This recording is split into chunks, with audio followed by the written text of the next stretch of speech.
Bonjour. Avant de commencer, j'aimerais confier du travail à 2 personnes d'entre vous. Si vous le voulez bien, c'est des feuilles que j'ai écrites, c'est une évaluation de prédication. Le but, c'est d'être attentif à la prédication et de prendre des notes, compléter le tableau et de dire ça j'ai aimé, ça j'ai moins aimé. Le but, c'est de progresser. Et donc, faire une critique, faire une évaluation, c'est pas forcément dire que du négatif, c'est pas forcément dire que du positif, mais c'est simplement m'encourager et me dire voilà les endroits où tu pourrais progresser. Alors, est-ce que 2 volontaires veulent bien m'évaluer sur cette prédication? Il n'y a pas de note à mettre. Christine et Laurent.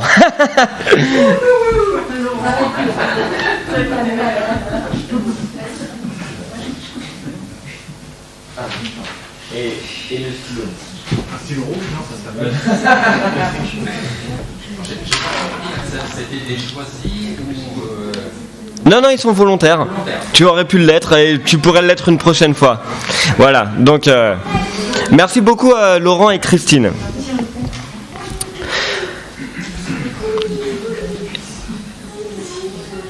Et je vais demander à Sarah si elle est d'accord de lire, et vous pouvez suivre avec elle sur vos téléphones ou vos bibles en papier, Acte 4, versets 1 à 22. Ce sera notre texte aujourd'hui. Comme tu veux, Doudou. Acte 4, versets 1 à 22. Pierre et Jean parlaient encore au peuple quand survinrent les prêtres, le commandant des gardes du temple et les sadducéens. Ils étaient excédés parce que les apôtres enseignaient le peuple et annonçaient la résurrection des morts dans la personne de Jésus. Ils les arrêtèrent et, comme c'était déjà le soir, ils les mirent en prison jusqu'au lendemain.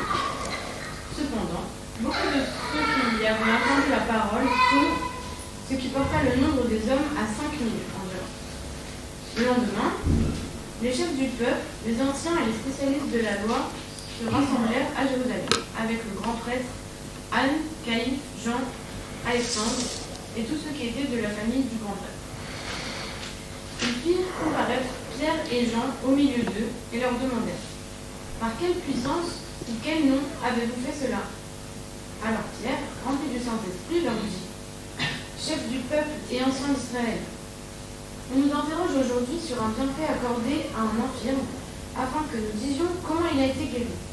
Sachez-le bien, vous tous, et que tout le peuple d'Israël le sache, c'est par le nom de Jésus-Christ de Nazareth, celui que vous avez crucifié et que Dieu a ressuscité. Oui, c'est par lui que cet homme se présente en pleine santé devant vous.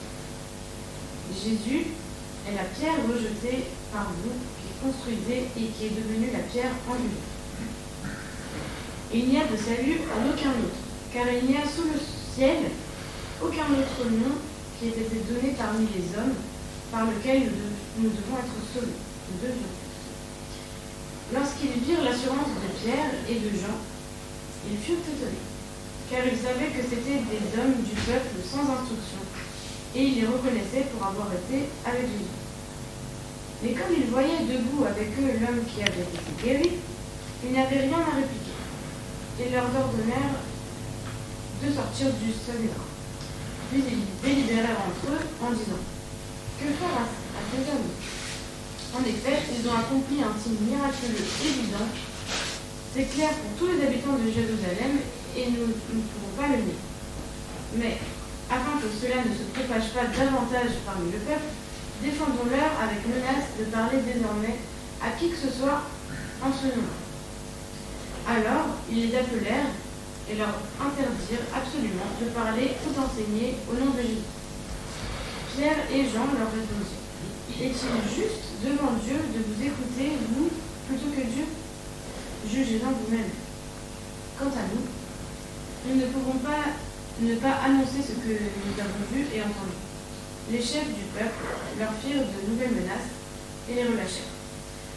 À cause du peuple, ils ne trouvaient pas le moyen de les punir, parce que tous attribuaient à Dieu la gloire de ce qui était arrivé. En effet, l'homme qui avait bénéficié de cette guérison miraculeuse était âgé de plus de 40 ans. Merci beaucoup. Prions. Seigneur, merci pour la beauté de ta parole qui est pleine d'enseignements, qui nous donne des forces pour vivre notre vie, pour contempler notre monde, pour nous connaître et pour te connaître. Merci pour ta parole qui est si belle et si précieuse à nos yeux. Amen. Alors ce matin, je ne m'appelle pas Axel Godin. Ce matin, je m'appelle Simon. Je pense que vous me connaissez déjà, mais peut-être par un autre prénom. Vous me connaissez peut-être par le prénom Pierre. J'aime bien mon prénom de naissance, Simon. Parce que d'après son étymologie, ça veut dire « celui qui est exaucé ». Et j'ai l'impression que Jésus m'a exaucé. Mais vous pouvez m'appeler Pierre. J'ai pas de problème avec ça, c'est comme ça que le Seigneur m'appelait. Peut-être parce que j'ai la tête dure, comme un rocher, et que je suis très têtu. Mais je crois que vous le savez déjà. Je viens ici parce qu'il y a 2 semaines, Bob vous a raconté qu'avec mon ami Jean, on avait guéri un boiteux.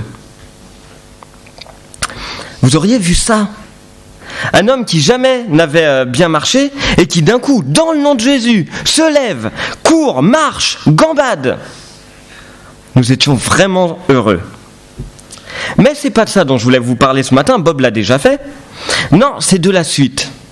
Vous savez, un miracle, c'est beau, mais ça ne suffit pas à lui-même. Un miracle s'explique, parce que derrière, il y a Dieu. Et donc, je suis venu ce matin, moi, Simon, parce que je trouvais que mon ami Luc, celui qui a écrit le texte que Sarah a lu, mon ami Luc n'avait pas donné tous les détails. Et j'aimerais vous donner un peu plus de détails sur cette histoire qu'on a vécue. J'ai envie de vous raconter la suite. Et comment moi, Simon, j'ai vécu ça. Alors, ça s'était passé sur le parvis du temple, ce miracle. C'était lors de la prière. Et donc, il y avait beaucoup de monde de témoins. Et j'ai été, moi, le premier jugé digne à être persécuté pour ma foi. Vous me croyez? J'ai vécu la première persécution officielle des chrétiens. Alors comme je vous le disais, il y avait beaucoup de monde, c'était l'heure de la prière, et pour nous, les juifs, c'est très important la prière, et le temple aussi. Du coup, fallait s'y attendre. Une grande foule, un miracle, et bien hop, tout de suite, vous avez tous les responsables du temple qui répliquent, direct. Ils sont venus et ils n'avaient pas l'air contents. Alors parmi eux, il y avait des Sadducéens. Vous connaissez les Sadducéens? Ce sont ceux qui ne croient pas à la résurrection des morts. Forcément, nous on est là sur le parvis, on dit Jésus est ressuscité, Jésus est ressuscité. Ils sont pas tellement contents. Ils sont venus avec des responsables de la loi, des prêtres, et j'en passe. Toute une délégation pour nous. Le grand conseil au grand complet, les Sanhédrins, 71 membres, 71 personnes, les chefs, donc le groupe des grands prêtres et des hauts fonctionnaires du temple. Il y avait les anciens, c'est-à-dire les chefs des familles les plus influentes de Judée. Il y avait des scribes, des docteurs de la loi. On avait l'air malins, Jean et moi, nous, des ringards avec notre boiteux. Tout ce beau monde, ils pensaient avoir mis un terme à notre secte. C'est comme ça qu'ils s'appelaient. Ils s'étaient débarrassés de Jésus quelques semaines plus tôt. Donc ils ont regardé le boiteux, ils ont regardé Jean, ils m'ont regardé, et Jean m'a chuchoté « Aïe, aïe, aïe, ça s'annonce mal ». Je vous cache pas que moi aussi j'ai eu très peur. Ils nous ont pris et ils nous ont jetés en prison. Je pense qu'ils auraient aimé nous coller tout de suite le procès, mais comme c'était le soir, tous les tribunaux religieux étaient fermés. Je dois vous dire qu'à Jérusalem, le tribunal religieux, c'est un petit peu comme les fonctionnaires d'ici. À 15h, c'est fermé. Donc il était 15h, pas moyen d'être jugé le jour même. Et donc on est là avec Jean en prison toute la nuit. On trouve le temps long. On nous distribue pas de nourriture. Et pourtant, moi, je suis gourmand. On n'a pas pu fermer l'œil de la nuit. On a prié. On se demandait, mais qu'est-ce qui va se passer? Mais on était prêt à tout. On était prêt à tout parce que le Saint-Esprit nous avait déjà dirigés tant de fois que même si nous étions apeurés, nous étions quand même confiants. Vous savez, on a le droit d'avoir peur et en même temps d'avoir une pleine confiance en Dieu. Très tôt le matin, on s'est fait bousculer, on s'est fait réveiller. C'était l'heure du procès. On nous amène dans la salle et là, j'en reviens pas. Qui je vois? Caïphe, Anne, Alexandre et Jean. Peut-être qu'Alexandre et Jean, vous ne les connaissez pas, moi non plus je les connaissais que de nom. Mais Caïphe et Anne, Vous vous rappelez d'eux ? Ce sont ceux qui avaient jugé le Seigneur. Ce sont ceux qui avaient fait le procès de Jésus. C'est Caïphe qui avait déchiré ses vêtements en disant « Jésus blasphème ». Ce sont des grands prêtres et ce sont ceux qui ont condamné le Christ. Et moi, j'en revenais pas de les voir. Pour nous, juger nous, Simon et Jean, à notre tour. Ils ont fait venir toute la haute société pour nous juger. Mais au fait, nous juger de quoi ? Qu'est-ce qu'on avait fait de mal ? Annoncer le salut en Christ ? Guérir les boiteux ? Qu'allait-on nous reprocher ? Dans la salle d'audience, la tension était palpable. J'avais l'impression de revivre ce qu'avait vécu Jésus. Une arrestation la nuit, un procès injuste avec Caïphe et Anne. Eh bien, il manquerait plus que Pilate. Je ne savais pas trop à quoi m'attendre, mais je dois vous dire, je ne m'attendais pas du tout à la question qui m'a été posée. On nous a dit, par quel pouvoir et au nom de qui avez-vous fait cela ? Sous-entendu, pourquoi et pour qui ? Est-ce que vous avez guéri un boiteux ? Est-ce que vous avez fait une prédication ? Je ne m'attendais pas à cette question. Mais comme je suis prompt à parler, dès qu'il y a une question, moi je réponds tout de suite, eh bien, je sentais le Saint-Esprit en moi et j'ai répondu. Il y a quelque chose qui m'a transformé, moi, depuis que j'ai le Saint-Esprit. Avant, j'étais prompt à parler, mais je disais n'importe quoi.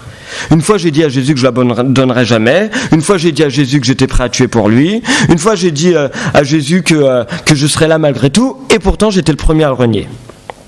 Mais maintenant que j'ai le Saint-Esprit en moi, je suis toujours prompt, ça n'a pas changé, mais je suis devenu plus sage. Tout se passe comme si le Saint-Esprit utilisait ma personnalité telle qu'elle était avant pour parvenir à ses fins. C'est pas un défaut d'être prompt, mais ça peut s'utiliser bien et mal. Et avec le Saint-Esprit, j'utilise ça de meilleure manière.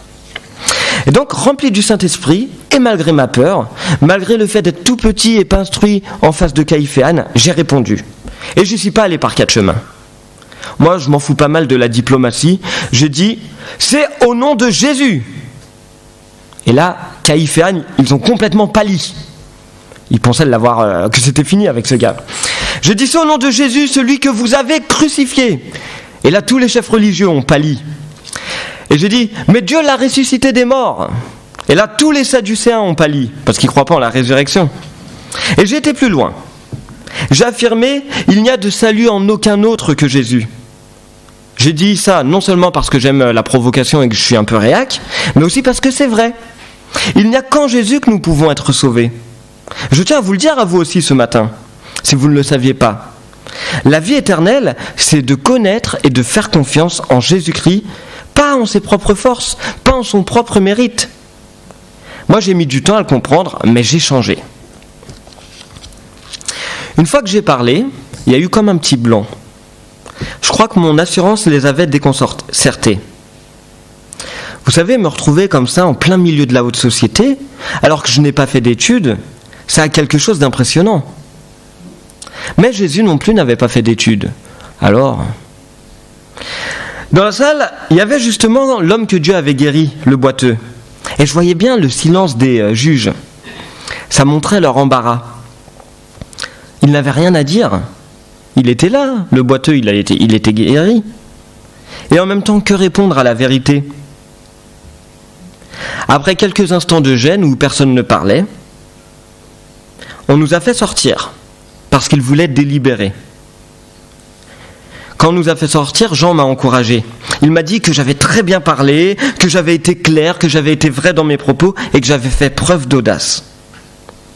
Il est vraiment sympa, Jean. Vous savez, c'est le plus jeune de la bande. Il est arrivé parmi les disciples, il avait, 15-16 ans. Il était tout jeune. Mais qu'est-ce que j'admire sa sagesse, qu'est-ce que j'admire sa loyauté, qu'est-ce que j'admire ses encouragements. Il est vraiment top et j'espère qu'un jour vous le rencontrerez aussi. Donc on était là avec Jean à attendre le verdict et finalement c'est arrivé assez rapidement. On est revenu dans la salle et on nous a tout simplement dit vous n'avez plus le droit de parler de Jésus ni d'enseigner quoi que ce soit à propos de lui. Alors là, mon cœur n'a fait qu'un bond. Non mais la blague. Après avoir fait un petit clin d'œil complice à Jean, je réponds mais non, ça non. Moi j'ai déjà renié 3 fois Jésus, plus jamais je ne le ferai. Qu'est-ce que vous croyez vous ? Qu'on va vous obéir à vous, des hommes, ou à Dieu ? Jésus nous a dit de prêcher, de faire de toutes les nations des disciples. Eh bien, c'est ce qu'on fera. On ne va pas se taire. Peu importe ce que vous pourrez nous faire. Nous, on parle d'expérience. Ce qu'on dit, on l'a vu. On l'a vécu. Et on ne va pas le cacher. C'est à peu près ça que j'ai dit. Et si vous voulez mon avis, eux, ils étaient face à un dilemme. Ils voulaient nous punir pour notre hardiesse. On leur parlait quand même, voilà. Mais face aux preuves du miracle, le boiteux qui remarche, face à la foule qui, en masse, avait été témoin et avait cru, ils ne pouvaient rien faire. Donc ils nous ont menacés à nouveau, on a été libérés, et on a rejoint les autres disciples pour tout leur raconter. Moi, je m'en moque pas mal des menaces. C'est pas ça qui m'arrêtera. On rejoint les disciples, et là, qu'est-ce qu'on n'apprend pas ? Que grâce au témoignage du miracle, 5000 personnes avaient décidé de devenir disciples de Jésus. 5000 personnes, grâce au miracle. Oh, j'en revenais pas. Ça m'a fait chaud au cœur. Je me suis dit que quand même si on était persécuté, ça valait la peine de parler. Voilà, je vous ai raconté à peu près notre premier procès, notre première persécution. Bien sûr, ça a été, on ne nous a pas frappés. On a juste passé une nuit en prison à manger un plat dégoûtant. Mais par la suite, vous apprendrez que la persécution s'est intensifiée, de plus en plus jusqu'à ce qu'il y ait un premier mort, un de nos amis, Étienne. Et il y en a eu plein d'autres par la suite. Et encore aujourd'hui, beaucoup de gens meurent pour leur foi. Alors je voulais vous encourager en personne, moi Simon, vous l'église du CEP, au Mans, à ne pas avoir peur de proclamer l'évangile autour de vous. Enfin non, c'est pas ça que je veux dire. Ce que je veux dire, c'est que c'est normal d'avoir peur. Parler de la foi, c'est normal d'avoir peur. C'est ce qu'il y a au plus profond de nous, ça touche à l'intime, c'est dans nos tripes, c'est au fond de nous, dans notre cœur. C'est normal d'avoir peur. Mais il faut quand même proclamer l'évangile autour de nous. C'est une puissance, c'est un miracle à part entière. Ça remue, ça questionne autour de nous. Ça questionne les personnes sur ce qu'est la vérité. Et vous savez, quand on témoigne de Jésus, il y a toujours des réactions, bonnes ou mauvaises, mais il y a toujours des réactions. On peut avoir de l'opposition, ou on peut avoir une croissance de l'Église. Et ça ne doit pas vous étonner. Témoigner de Christ provoque des réactions, ne soyez pas étonnés, ne soyez pas gênés, ne soyez pas blessés. Croyez-en mon expérience. Quand on est rempli du Saint-Esprit, alors les adversaires ne peuvent rien faire. À rien. Enfin si. Ils peuvent nous mettre en prison, ils peuvent nous mettre des bâtons dans les roues, ils peuvent nous demander de nous taire. Mais c'est en vain. Car rien ne peut empêcher le royaume de Dieu d'avancer. Et quand on est animé par le Saint-Esprit, on parle du nom de Jésus à tout le monde. Moi encore, Simon, j'ai parfois peur d'en parler. Mais c'est dans mon ADN. Ça fait partie de mon identité.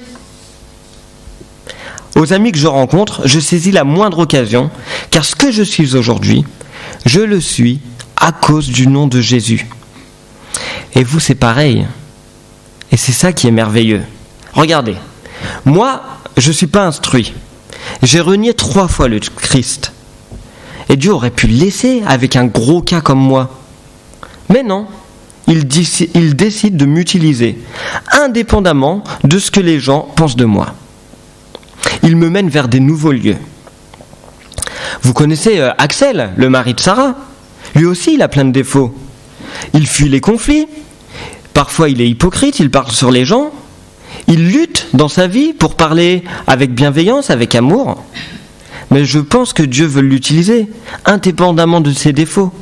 Et surtout, Dieu veut le changer. Vous aussi, Dieu peut vous utiliser pour son royaume. Que vous soyez instruit ou non, que vous soyez timide ou zélé, que vous l'ayez renié ou pas. Peu importe votre passé, peu importe votre histoire, vos défauts, ce par quoi vous passez actuellement, ce par quoi vous êtes passé hier.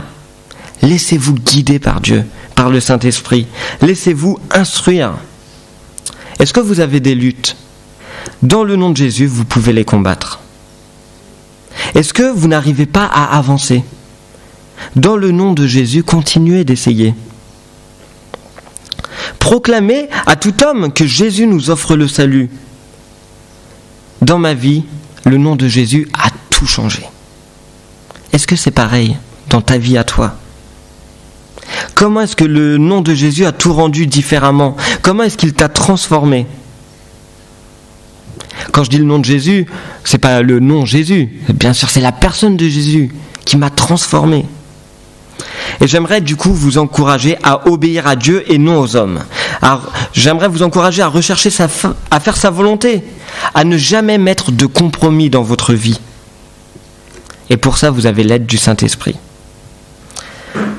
Le salut est magnifique. C'est une grâce absolue et c'est sur ça que j'aimerais terminer ce matin. Rendez-vous compte, nous n'avons pas de mérite du tout. Et pourtant, Christ est ressuscité. Et pourtant, Christ nous envoie l'Esprit Saint. Et pourtant, Christ fait de nous les gardiens, les dépositaires du plus grand trésor que le monde a, l'Évangile. Oui, la grâce de Dieu dans la foi en Jésus nous est acquise. Comment garder ce cadeau pour nous ? Le salut nous est donné dans aucun autre nom que celui de Jésus. Aucun ! On ne peut pas être sauvé en dehors du Christ. Certains pensent que pour être sauvé, il faut de l'humanisme. Certains pensent que pour être sauvé, il faut des œuvres bonnes. Rien à voir. Nous sommes sauvés grâce aux œuvres bonnes de Jésus. Et pour nous, nous n'avons qu'à avoir la foi. Dieu veut nous utiliser, nous, le CEP, moi, Simon, pour faire grandir son royaume en aucun autre nom que celui de Jésus, le ressuscité. Alors, mes frères, mes sœurs, dans l'épreuve, dans la persécution, dans les luttes, dans les doutes, dans les peines, qu'autour de nous, les gens puissent se demander « Par quelle puissance et au nom de qui font-ils ça ? Pourquoi sont-ils comme ça ?» Et qu'au travers de vos vies, on puisse comprendre que c'est grâce à Jésus le ressuscité, celui qui vit, celui qui est vivant et qui fait encore sur terre dans nos vies. Amen.